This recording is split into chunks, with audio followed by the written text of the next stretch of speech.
नमस्कार, स्वागत है आप सभी का डीडी न्यूज के इस खास बुलेटिन एक्सप्रेस 100 में, जहां हम आपके लिए लेकर आते हैं राजनीति, मनोरंजन, देश, दुनिया, खेल और व्यापार जगत की सभी बड़ी खबरों को एक्सप्रेस यानी कि फटाफट अंदाज में। आपके साथ मैं हूं संध्या शर्मा। तो देखिए खबरें तेज रफ्तार से। प्रधानमंत्री नरेंद्र मोदी ने भारत मंडपम में school of ultimate leadership conclave के पहले संस्करण का उद्घाटन किया। सम्मेलन में भूटान के प्रधानमंत्री दाशो त्शेरिंग तोब्गे सम्मानित अतिथि के रूप में उपस्थित रहे। इस अवसर पर पीएम मोदी ने कहा, विकसित भारत की विकास यात्रा में स्कूल ऑफ अल्टीमेट की स्थापना अहम, हर क्षेत्र से बेहतरीन लीडर का प्रवेश है समय की मांग। प्रधानमंत्री ने कहा, राष्ट्र निर्माण के लिए बेहतर नागरिकों का विकास है जरूरी। व्यक्ति निर्माण से ही होता है राष्ट्र निर्माण। मानवीय सामर्थ्य जन शक्ति में है सबसे बड़ा सामर्थ्य।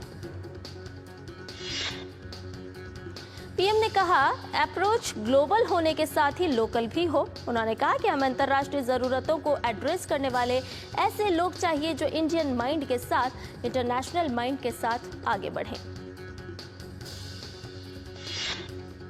इस अवसर पर अपने संबोधन में भूटान के पीएम दाशो त्शेरिंग तोब्गे ने पिछले 10 वर्षों के दौरान प्रधानमंत्री नरेंद्र मोदी के नेतृत्व में हुई भारत की प्रगति की तारीफ की। उन्होंने कहा कि वे पीएम मोदी में एक बड़े भाई की छवि देखते हैं। प्रधानमंत्री नरेंद्र मोदी आज दिल्ली में 98वें अखिल भारतीय मराठी साहित्य सम्मेलन का उद्घाटन करेंगे। इस अवसर पर प्रधानमंत्री जन समूह को संबोधित भी करेंगे। 23 फरवरी तक चलने वाले इस साहित्य सम्मेलन में पैनल चर्चा, पुस्तक प्रदर्शनियां, सांस्कृतिक कार्यक्रम और प्रतिष्ठित साहित्यकारों के साथ संवाद सत्र आयोजित किए जाएंगे। हाल ही में सरकार ने मराठी को शास्त्रीय भाषा का दर्जा दिया है। दिल्ली की मुख्यमंत्री रेखा गुप्ता ने आप और कांग्रेस के नेताओं के आरोपों का दिया कड़ा जवाब। कहा, कांग्रेस और आप के 28 साल के राज में दिल्ली हुई बदहाल। रेखा गुप्ता ने कहा, दिल्ली की चिंता अब हम करेंगे। दिल्ली की रेखा गुप्ता सरकार ने पूर्व की सरकार के कार्यकाल के दौरान नियुक्त को टर्मिनस स्टाफ यानी कि सावधि नियुक्ति की नियुक्तियों को रद्द कर दिया है। दिल्ली सरकार सेवा विभाग ने एक आदेश जारी कर इस बाबत सूचना दी है। कुछ दिन पहले ही सभी विभागों में पूर्व सरकार की ओर से नियुक्त नॉन ऑफिशियल स्टाफ की लिस्ट तैयार करने के आदेश दिए गए थे। उत्तर प्रदेश के मुख्यमंत्री योगी आदित्यनाथ ने होली और अन्य आगामी त्योहारों के शांतिपूर्ण आयोजन की तैयारियों को लेकर राजधानी लखनऊ में की एक उच्च स्तरीय समीक्षा बैठक। योगी आदित्यनाथ ने कहा, सभी धर्म के लोगों की आस्था का सम्मान किया जाना चाहिए, लेकिन अराजकता को कतई स्वीकार नहीं किया जाएगा। अधिकारियों को संवेदनशील क्षेत्रों को चिन्हित कर संदिग्ध लोगों पर नजर रखने के दिए निर्देश। 1984 के सिख विरोधी दंगों से जुड़े एक मामले में राउज एवेन्यू कोर्ट द्वारा दोषी करार दिए गए कांग्रेस नेता सज्जन कुमार सजा को लेकर आज आएगा फैसला। दिल्ली पुलिस ने सज्जन कुमार के खिलाफ फांसी की सजा की मांग की है। पुलिस ने कोर्ट में दाखिल लिखित दलीलों में कहा है कि वो मामला निर्भया केस भी कहीं ज्यादा संगीन है। इससे पहले राउज एवेन्यू कोर्ट में 18 फरवरी को हुई सुनवाई में लिखित दलील में फांसी की मांग की गई थी। जमीन के बदले नौकरी से जुड़ा करप्शन का मामला में सीबीआई की ओर से दाखिल सप्लीमेंट्री चार्जशीट पर संज्ञान लेने को लेकर राउज एवेन्यू कोर्ट ने अपना आदेश सुरक्षित रखा। कोर्ट इस मामले में 25 फरवरी को आदेश सुनाएगा। सीबीआई ने लालू यादव समेत 78 लोगों के खिलाफ सप्लीमेंट्री चार्जशीट दाखिल की है। लालू प्रसाद यादव पर रेल मंत्री रहते कई लोगों को रेलवे में नौकरियां देने और उसके बदले में उनकी जमीनें अपने परिवार के नाम लिखवाने का आरोप है। केंद्रीय मंत्री गजेंद्र सिंह शेखावत ने 21 gun salute concours d elegance के 11वें संस्करण में भाग लिया और विंटेज और क्लासिक कार रैली को हरी झंडी दिखाई। ये रैली इंडिया गेट से शुरू होकर एम्बियंस गोल्फ ग्रीन्स गुरुग्राम पहुंचेगी। आज से शुरू हुआ यह आयोजन 23 फरवरी तक चलेगा। इस दौरान कई दुर्लभ विंटेज कारें और हेरिटेज मोटरसाइकिल का होगा दीदार। अचानक दिल का दौरा पड़ने से बढ़ती मौतों पर मोदी सरकार गंभीर। केंद्र सरकार ने भविष्य में ऐसी घटनाओं को रोकने के लिए 9वीं कक्षा से प्रारंभिक जीवन रक्षक प्रशिक्षण शामिल करने का निर्णय लिया। उपराष्ट्रपति जगदीप धनखड़ 22 फरवरी को महाराष्ट्र में छत्रपति संभाजी नगर के 1 दिवसीय दौरे पर रहेंगे। इस दौरान उपराष्ट्रपति डॉक्टर बाबा साहेब आम्बेडकर मराठवाड़ा विश्वविद्यालय के 65वें दीक्षांत समारोह में मुख्य अतिथि के रूप में शामिल होंगे। उपराष्ट्रपति जगदीप धनखड़ एलोरा में घृणेश्वर मंदिर में पूजा अर्चना करेंगे और विश्व प्रसिद्ध एलोरा गुफाओं कैलाश गुफा का भी दौरा करेंगे।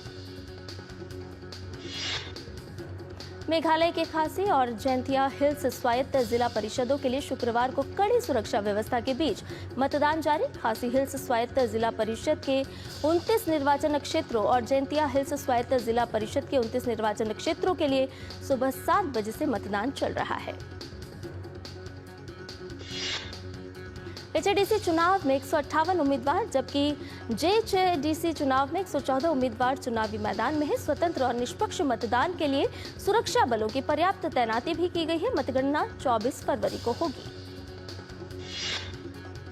कट्टुपल्ली में मेसर्स एल&टी शिपयार्ड में भारतीय नौसेना के लिए तीसरे फ्रिट्स सपोर्ट जहाज के निर्माण कार्य की शुरुआत का समारोह हुआ। इस अवसर पर भारतीय नौसेना और हिंदुस्तान शिपयार्ड लिमिटेड के वरिष्ठ अधिकारी उपस्थित रहे। भारतीय नौसेना ने अगस्त 2023 में 5 फ्लिट सपोर्ट शिप के अधिग्रहण के लिए हिंदुस्तान शिपयार्ड लिमिटेड के साथ एक अनुबंध पर हस्ताक्षर किए थे, जिसकी डिलीवरी 2027 के मध्य में शुरू होगी। पुरियान बान शान के साथ चल रहा है सनातन आस्था का महापर्व दिव्य भव्य नव्य महाकुंभ। महाकुंभ का आज 40वां दिन है। महाकुंभ समाप्त होने में अब बस कुछ ही दिन बाकी हैं। 26 फरवरी को महाशिवरात्रि के पावन पर्व पर होगा महाकुंभ का समापन। प्रतिदिन लाखों की संख्या में श्रद्धालु त्रिवेणी के पवित्र जल में स्नान कर कमा रहे हैं पुण्य लाभ। विश्व के सबसे बड़े आध्यात्मिक और सांस्कृतिक समागम महाकुंभ में हर दिन करोड़ों श्रद्धालु आस्था की डुबकी लगा रहे हैं। 13 जनवरी से शुरू हुए महाकुंभ में अब तक 58 करोड़ से ज्यादा श्रद्धालु पवित्र स्नान कर चुके हैं। आज सुबह से अब तक लाखों लोग लगा चुके हैं संगम में डुबकी। वहीं गुरुवार को महाकुंभ में 1 करोड़ 28 लाख श्रद्धालुओं ने स्नान किया। महाकुंभ मेला प्रशासन के अनुसार शनिवार और रविवार को करोड़ों की संख्या में श्रद्धालुओं के प्रयागराज पहुंचने की है उम्मीद। मेला प्रशासन के अनुसार रविवार तक श्रद्धालुओं की कुल संख्या 60 करोड़ के पार पहुंच सकती है। प्रयागराज में चल रहे महाकुंभ में सुरक्षा के हैं पर्याप्त इंतजाम। मेला प्राधिकरण की ओर से मेला क्षेत्र के चप्पे चप्पे पर सुरक्षा की है चाक चौबंद व्यवस्था। महाकुंभ की सुरक्षा में लगे अधिकारी त्रिवेणी संगम में श्रद्धालुओं की सुरक्षा सुनिश्चित करने के लिए लगातार नाव पर गश्त कर रहे हैं। साथ ही सुरक्षा कर्मियों द्वारा लगातार सुरक्षा संबंधी उद्घोषणाएं भी की जा रही है। भारतीय रेल महाकुंभ मेले के अंतिम सप्ताह में यात्रियों की बढ़ती संख्या को संभालने के लिए है पूरी तरह से तैयार। प्रमुख स्टेशनों पर यात्रियों की सुरक्षा के लिए विशेष होल्डिंग एरिया और अतिरिक्त आरपीएफ की तैनाती की गई है। प्रयागराज क्षेत्र के रेलवे स्टेशनों पर ऐसे होल्डिंग एरिया और भीड़ प्रबंधन उपाय पहले से ही लागू हैं। ये उपाय यात्रियों को अपनी रेलगाड़ी में चढ़ने के दौरान अधिक सुविधा प्रदान करने के लिए हैं। भारतीय रेल की तरफ से रेलवे की संपत्ति को नुकसान पहुंचाने और तोड़फोड़ करने के सभी मामलों में उपद्रवियों के खिलाफ सख्त कार्रवाई की जा रही है। तोड़फोड़ के एक मामले में आरपीएफ ने एक किशोर को गिरफ्तार किया है। रेलवे ने सभी यात्रियों और आम लोगों से रेलवे संपत्ति में तोड़फोड़ करने से बचने की अपील भी की है। रेलवे यात्रियों की सुरक्षा को खतरे में डालने के लिए 5 साल तक की जेल का है प्रावधान। एक अनूठी पहल के तहत उत्तर प्रदेश की जेलों में बंद कैदी आज जेल परिसर में ही महाकुंभ स्नान करेंगे। प्रदेश का जेल प्रशासन कैदियों के लिए जेल परिसर में प्रयागराज के त्रिवेणी के पवित्र जल की व्यवस्था कर रहा है। महाकुंभ में युवाओं की हो रही है रिकॉर्ड तोड़ भागीदारी। पश्चिम बंगाल के बैरकपुर से 3 युवाओं ने बाइक से 850 किलोमीटर की दूरी तय कर प्रयागराज के पवित्र संगम में डुबकी लगाई। महाकुंभ में धर्म संस्कृति के साथ साथ पृथ्वी और पर्यावरण के संरक्षण के लिए भी संदेश दिए जा रहे हैं। ऐसा ही एक अभिनव प्रयास है मेला क्षेत्र में चल रहा एक थाली और एक पेड़ अभियान। पर्यावरण प्रेमी शिप्रा पाठक प्रतिदिन महाकुंभ में आ रहे हजारों श्रद्धालुओं को न केवल थाली और पेड़ मुफ्त बांट रही हैं, बल्कि मेले में आए लोगों को पर्यावरण संरक्षण, नदी संरक्षण और संस्कृति संरक्षण के प्रति प्रेरित भी कर रही हैं। महान वैज्ञानिक डॉक्टर शांति स्वरूप भटनागर की आज जयंती है। 21 फरवरी 1894 को पंजाब के शाहपुर जिले में जन्मे डॉक्टर भटनागर एक वैज्ञानिक और औद्योगिक अनुसंधान परिषद यानी कि CSIR के संस्थापक निदेशक थे। हिमाचल प्रदेश में मौसम की करवट खुशहाली लेकर आई है। ऊंचाई वाले इलाकों में ताजा बर्फबारी और निचले इलाकों में बारिश से तापमान में गिरावट आई। बारिश और बर्फबारी से कृषि और बागवानी को मिली संजीवनी। मौसम विभाग ने हिमाचल प्रदेश में आज भी भारी बर्फबारी की संभावना व्यक्त की है। कांगड़ा, चंबा, कुल्लू और मंडी जिलों में आज भारी वर्षा और बर्फबारी की चेतावनी जारी है। वहीं जम्मू कश्मीर में भी हुई ताजा बर्फबारी से ठंड बढ़ गई है। मौसम विभाग के अनुसार कश्मीर घाटी में न्यूनतम तापमान 2 डिग्री सेल्सियस और अधिकतम 13 डिग्री सेल्सियस दर्ज किया गया। मौसम विभाग ने आज पूर्वोत्तर में भारी बारिश और गरज के साथ आंधी चलने का अनुमान व्यक्त किया है। अरुणाचल प्रदेश में कई स्थानों पर हो सकती है भारी बारिश।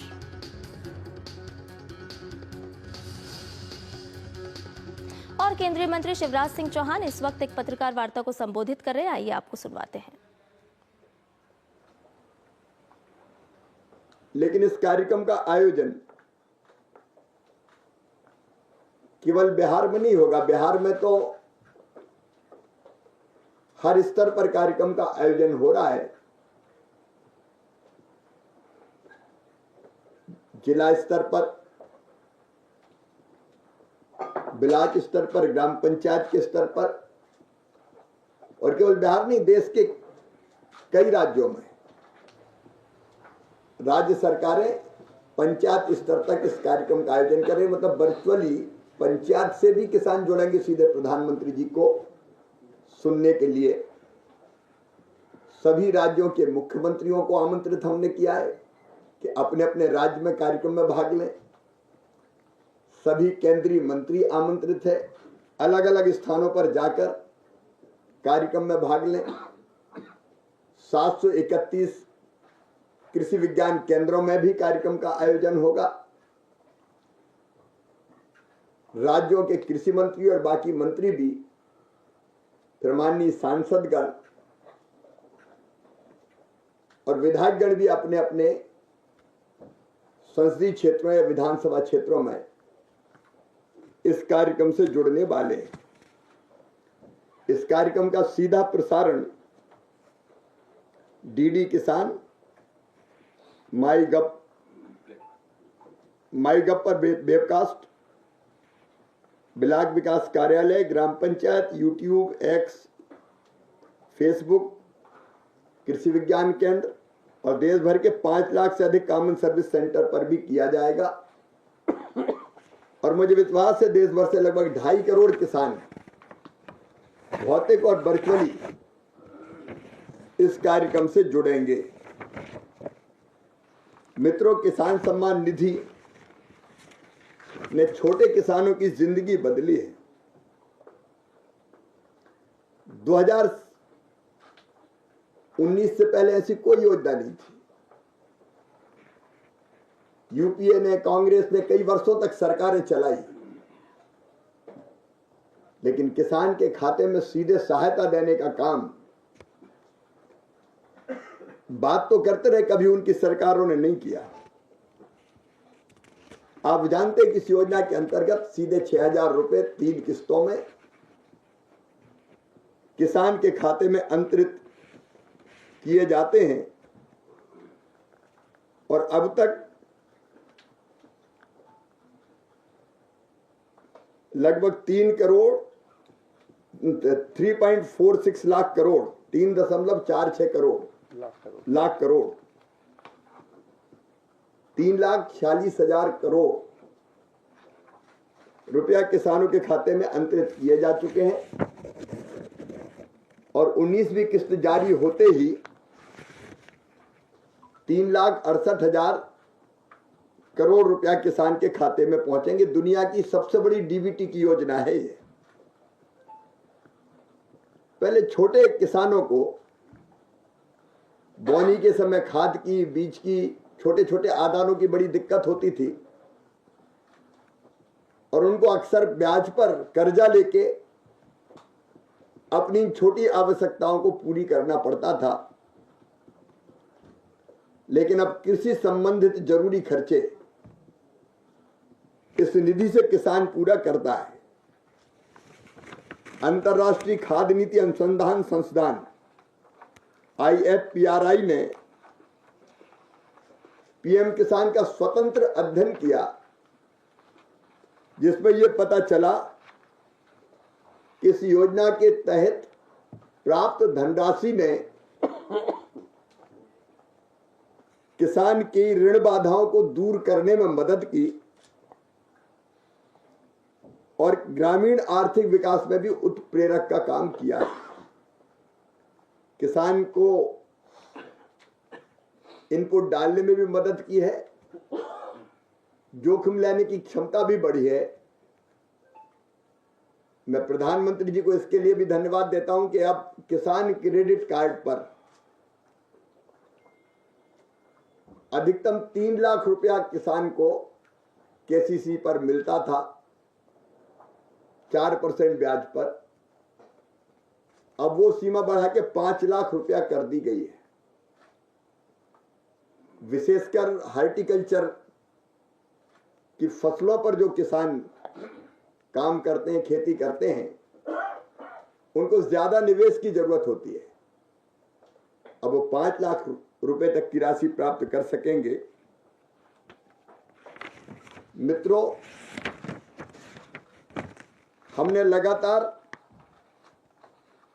पात्र किसानों को लाभ मिले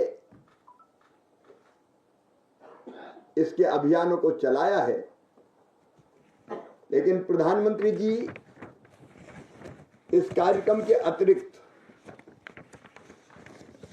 भागलपुर में कुछ और कार्यक्रम संपन्न करेंगे। एक बिहार के बरौनी में बरौनी डेयरी देश रत्न डॉक्टर राजेंद्र प्रसाद दुग्ध उत्पादक सहकारी संघ लिमिटेड ने एक दुग्ध उत्पाद संयंत्र स्थापित किया है। तो किसान कल्याण के लिए प्रतिबद्ध है केंद्र सरकार। कृषि मंत्री शिवराज सिंह चौहान जानकारी दे रहे थे तमाम योजनाओं के बारे में। साथ ही बता रहे थे कि प्रधानमंत्री नरेंद्र मोदी आगामी समय में बिहार के भागलपुर में एक वृहद कार्यक्रम में पहुंचेंगे, जहां पर 2,500 करोड़ किसानों के पहुंचने की संभावना है। साथ ही साथ देश भर के किसान वर्चुअल माध्यम से भी जुड़ेंगे। और फिलहाल रुकने एक छोटे से ब्रेक के लिए जल्द हाजिर होंगे।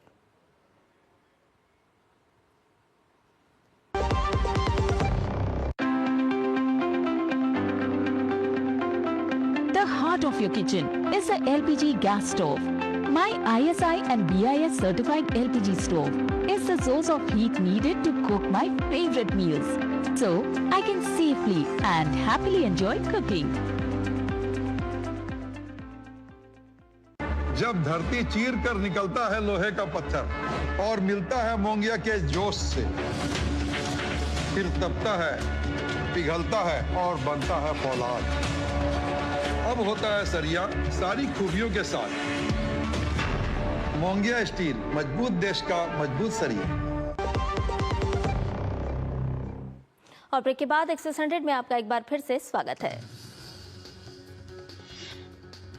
प्रधानमंत्री इंटर्नशिप योजना पायलट चरण के दूसरे राउंड के शुभारंभ के साथ आवेदन एक बार फिर आमंत्रित किए जा रहे हैं। दूसरे राउंड में भारत के 730 से अधिक जिलों में स्थित शीर्ष कंपनियों में 1 लाख से अधिक इंटर्नशिप के अवसर प्रदान किए जा रहे हैं।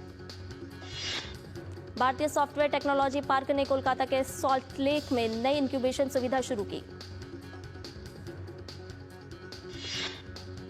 डिजिटल पेमेंट ऐप गूगल पे से यूटिलिटी बिल पेमेंट करने पर अब एक्स्ट्रा चार्ज देना होगा। यूजर्स को अब डेबिट क्रेडिट कार्ड के जरिए गैस सिलेंडर बुकिंग, बिजली बिल भरने, डीटीएच रिचार्ज, फास्टैग रिचार्ज जैसी सर्विस के लिए पेमेंट करने पर 0.5 से 1% प्लेटफॉर्म फीस देनी होगी। ई मोबिलिटी, एनर्जी स्टोरेज और हाइड्रोजन पर केंद्रित प्रमुख उद्योग निकाय इंडिया एनर्जी स्टोरेज अलायंस के अनुसार 2030 में भारतीय सड़कों पर ईवी की संचयी संख्या 2.8 करोड़ को पार करने की संभावना है। वित्त वर्ष 2025-26 में भारतीय ऑटो कंपोनेंट इंडस्ट्री का राजस्व 8 से 10% तक बढ़ने का है अनुमान। भारत 2047 तक 23 से 35 ट्रिलियन डॉलर के जीडीपी के साथ हाई इनकम वाले देश में तब्दील हो जाएगा। 8 से 10% की निरंतर वार्षिक वृद्धि की वजह से यह संभव होगा। घरेलू शेयर बाजार में गिरावट का दौर जारी है। सेंसेक्स के शुरुआती कारोबार में 202.21 अंक की गिरावट के साथ 75,533.75 अंक पर, जबकि निफ्टी 63.5 अंक फिसलकर 22,849.65 अंक पर पहुंच गया। सरकार के मुख्य आर्थिक सलाहकार वी अनंत नागेश्वरन का कार्यकाल 31 मार्च 2027 तक बढ़ा दिया गया है। जॉब हायरिंग प्लेटफॉर्म इंडीड के हालिया सर्वेक्षण से पता चला है कि बड़ी संख्या में भारतीय कंपनियां कौशल आधारित नियुक्तियों पर जोर दे रही है।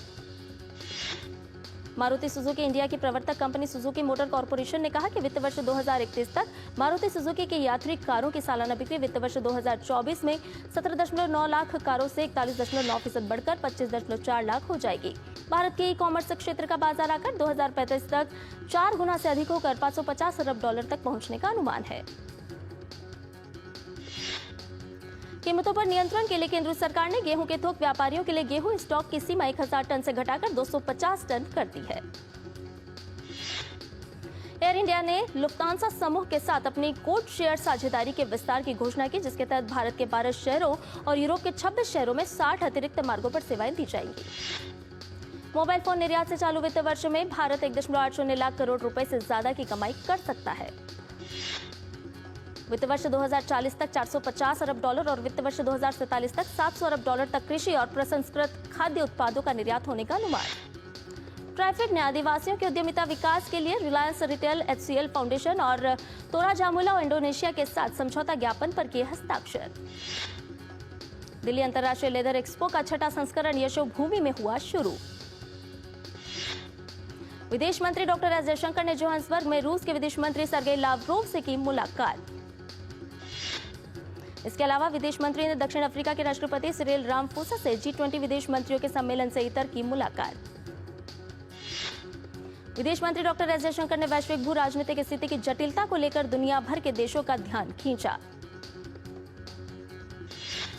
दक्षिण अफ्रीका के जोहान्सबर्ग में गुरुवार रात G20 विदेश मंत्रियों की बैठक को संबोधित करते हुए डॉक्टर एस जयशंकर ने कहा कि आर्टिफिशियल इंटेलिजेंस और इलेक्ट्रिक व्हीकल, अंतरिक्ष, ड्रोन या हरित हाइड्रोजन के अलग अलग विकास से स्पष्ट भू राजनीतिक निहितार्थ है। विदेश मंत्री डॉक्टर एस जयशंकर ने कहा कि भारत गाजा युद्ध विराम और बंधकों की रिहाई का स्वागत करता है।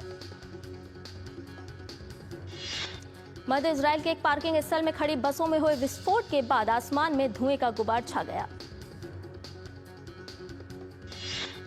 इजरायली पुलिस ने कहा कि 5 बम एक जैसे थे और टाइमर से लैस थे। वहीं कल गाजा युद्ध विराम समझौते के तहत इजराइल को पहली बार हमास द्वारा 4 बंधकों के शव सौंपे गए।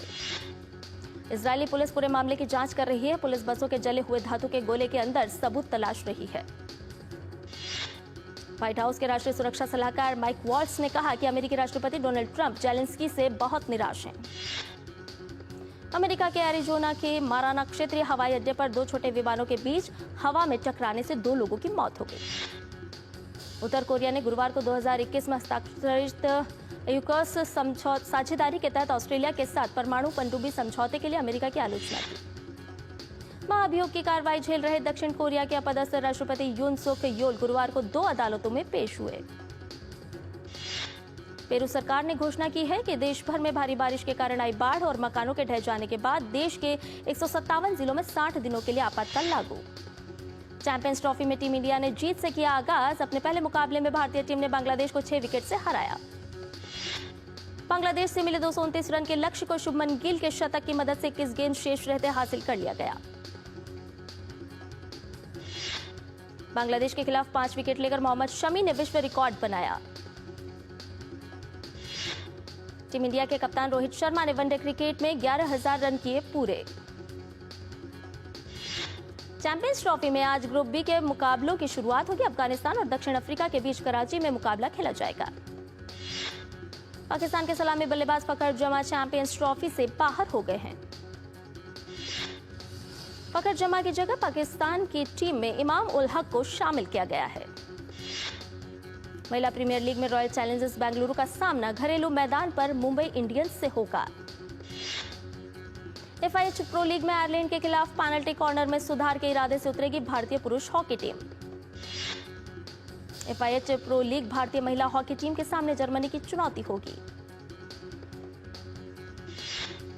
दूसरी वरीयता प्राप्त इगा श्वांतेक दुबई टेनिस टूर्नामेंट के क्वार्टर फाइनल में हारकर बाहर हो गई हैं। इटली के तुरीन में होने वाले स्पेशल ओलंपिक विश्व शीतकालीन खेल में भारत का 49 सदस्यीय दल हिस्सा लेगा। भारतीय दल में 30 खिलाड़ी और सहयोगी स्टाफ के 19 सदस्य शामिल हैं। भारतीय क्यू स्पोर्ट्स के स्टार पंकज आडवाणी ने 14वां एशियाई चैंपियनशिप खिताब जीत लिया है। भारत की महिला फुटबॉल टीम ने पिंक लेडीज कप 2025 में अपने अभियान की शानदार शुरुआत की। अर्जुन कपूर की कॉमेडी फिल्म मेरे हस्बैंड की बीवी सिनेमाघरों में हुई रिलीज। फिल्म में कुलप्रीत सिंह और भूमि पेडनेकर नजर आएंगी। सोनाक्षी सिन्हा और रणवीर सिंह की फिल्म लुटेरा 7 मार्च को सिनेमाघरों में होगी री रिलीज। मध्य प्रदेश के बाद अब छावा को गोवा में भी टैक्स फ्री किया गया। वेब सीरीज डब्बा कोटल 28 फरवरी को OTT पर होगी stream. Web series crime beat OTT पर हुई स्ट्रीम। साकिब सलीम के अलावा शबा आजाद और राहुल भट्ट जैसे कलाकार आएंगे नजर। बॉबी देओल की वेब सीरीज आश्रम 3 पार्ट 2 27 फरवरी को OTT पर स्ट्रीम होगी। एक्टर रणदीप हुड्डा ने अगली फिल्म जाट के लिए डबिंग की शुरू। अभिनेत्री तमन्ना भाटिया की फिल्म ओडेला 2 30 जुलाई को होगी रिलीज। आशुतोष राणा और शिवा चड्ढा की फिल्म कौशल जी वर्सेस कौशल OTT पर हुई प्रीमियर। सनी देओल की 1996 में रिलीज हुई फिल्म घातक 28 फरवरी को होगी री रिलीज।